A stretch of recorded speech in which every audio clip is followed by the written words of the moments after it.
It was 5 years ago during the hot summer months in Texas.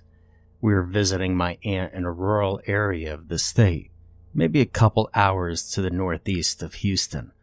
I'd lived in Houston most of my life, roughly 15 years at that time, so the change in environment from large crowded city to a less densely populated wooded area was something I wasn't used to.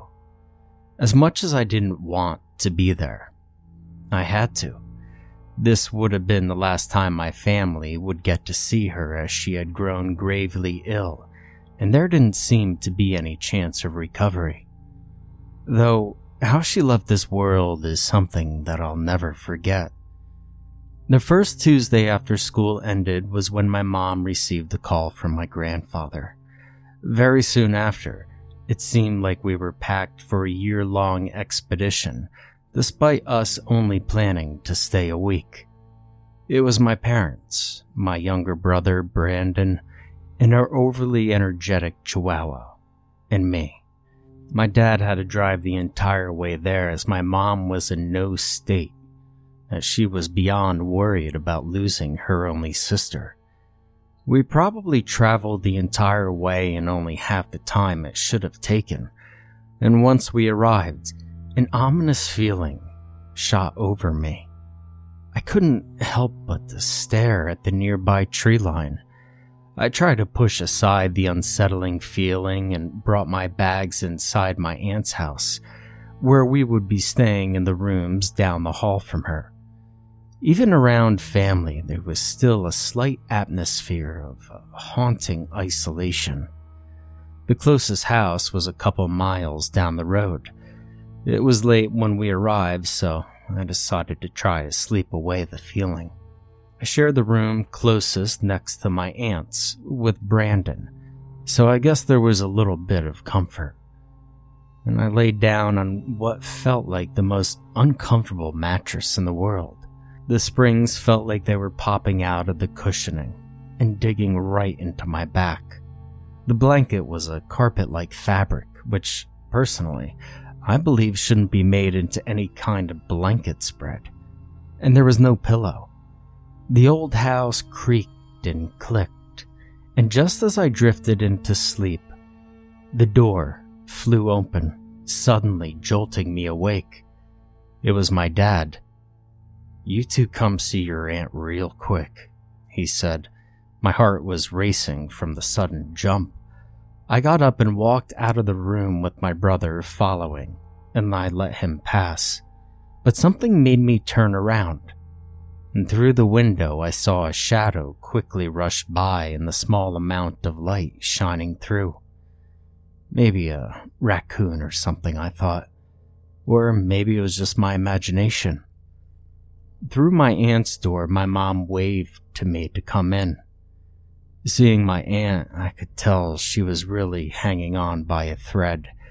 She was only 36, yet she could easily be mistaken as someone more than double her age in this condition. She was almost pale white, and her usually thick brown hair had become thin and somewhat transparent. And in a weakened voice, she called out my name. "Chris," my aunt made out. "Come here." It took a moment, but I managed to take 6 or 7 steps up to the left of her bed, and there she said the usual, "I haven't seen you in however long" conversation. While she was talking, I noticed she was probably having trouble seeing me. Her pupils were cloudy and gray, and I really couldn't help feeling very sorry for her. Even if I've never seen her much, she was still my family. After we were done with our small conversation, I returned to my room with Brandon and tried again at falling asleep. I finally found myself asleep, but soon awake maybe an hour or two later. My dog was at my window barking his head off at something, with my brother right beside him. Still half asleep, I asked him, "Brandon, why are you up?" And staring out the window, he answered, rubbing our dog's head to try and calm him. I haven't gone to bed yet," he said, a little uninterested. "Mommy and Daddy just left to go get Grandpa Mike from his house." I didn't think much of what he was doing, but before I told him to get back into bed, he said something that sent shivers down my spine. "Chris, do you see that man standing over there by the trees?" And in an instant, I jumped up from my bed and grabbed Brandon to get him out of the window. I took a peek at the edge of it and saw a shadow in the trees, and in that shadow were piercing white circles. I could only guess eyes with an otherworldly presence coming from it. Then they quickly disappeared, and the man-shaped shadow quickly faded into the trees behind it. It had to be some kind of robber or insane man on the loose, I thought anyway. And now there was an overwhelming sense of danger, and we were in the middle of it. A 15-year-old, 7-year-old, a sick bedridden woman, and a chihuahua. My first instinct was to close the curtains and then tell my brother to hide under the bed in case the mysterious entity tried to make a move. Now I ran out of the room and into my aunt's. She was asleep and still breathing. That was good. What I did next was probably the most insane thing someone my age and situation could have done. I grabbed a flashlight and a large kitchen knife, and then I stood by the door trying to build up my courage. I would normally just block the door during something like this. There was something luring me to whoever or whatever was out there, though. I slowly opened the door and stepped out into the warm Texas night. But before I could move, I saw it positioned right in front of me. It wasn't a man like Brandon had thought. It looked right at me, past my eyes and deep into my soul. From a crouched position, I saw this dark-colored creature stand straight up, within 50 feet from me. It was a somewhat skeletal humanoid with dark gray leathery skin stretching over it. I noticed the fingers were elongated with large overgrown nails that formed into jagged points. But the most horrific feature was its face. Along with the large white eyes, there was something of a smile stretching across its slender, scarred face, comprised of yellow-stained shards of teeth with black gums, and blood that flowed down over its face like tears. I was completely paralyzed with fear. I shut my eyes, hoping it was an illusion, but the more I kept them closed, the louder the footsteps got. I began to smell the strong iron stench of blood and the hot breath on my face. I wanted to scream so much, but was afraid to even form the most pathetic of noises. I opened my eyes again, fearing of what would come of me, as it stared at me just inches from my face. It was hunched over, but still a good foot above my height, who, myself, am tall for my age. It started making out sounds I could compare as a human loudly gagging, mixed with a deep, demonic growl. Yet, it didn't make a move against me. At that point, I managed to make out a simple question to see if I could invoke a reply. "What are you?" And I could see what could be jaw muscles and the scars on its cheeks start to move as it made out words in the same type of voice. "Archangelus." I was astounded. Before I could even make out any kind of reaction, he disappeared in a blink of an eye. I was shocked with what I had just witnessed. It couldn't have meant Archangel, could it? I quickly ran inside the house and locked the doorknob and chain lock. I went into the hallway ready to hide away from whatever that was. and I took my brother with me. But when I walked into the hallway from the living room, I noticed my aunt's door open slightly. I was beyond worried.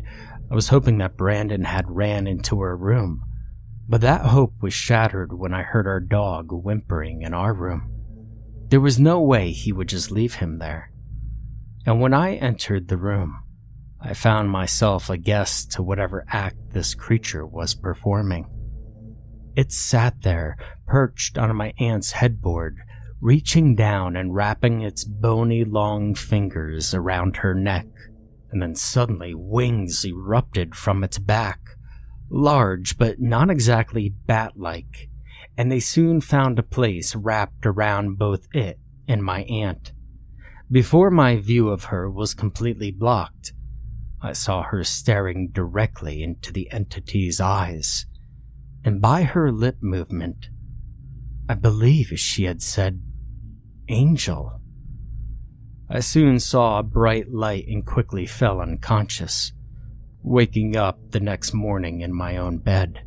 When I walked out of my room, I heard my mom crying one room over. I turned to see what happened, and I saw her by my aunt's bedside with my dad comforting her. Over on the right, as I walked in, I saw Brandon with my grandfather. "What happened to Aunt Elizabeth, Grandpa?" He asked this, as he wasn't really familiar with the family loss, as he was still a bit young when our grandmother died.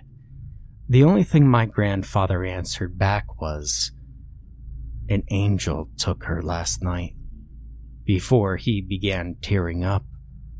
This was the second person he lost, my grandmother 3 years prior.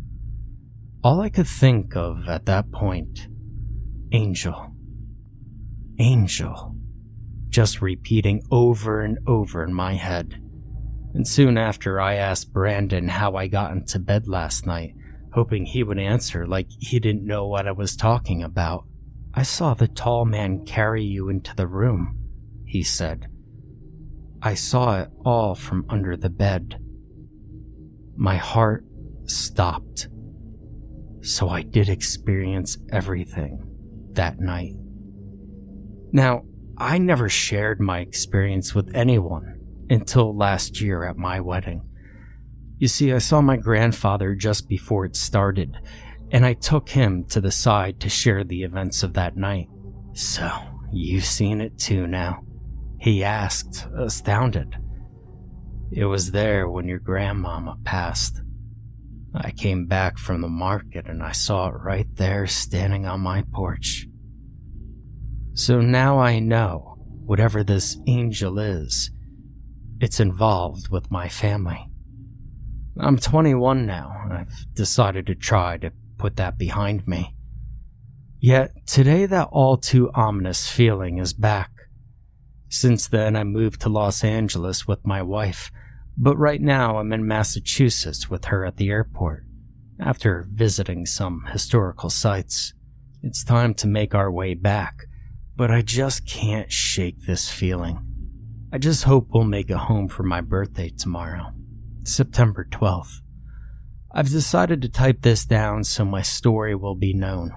Maybe you may find out that you were once on the same plane as the crazy angel guy once the story gets released. Anyway, I just need to catch my plane.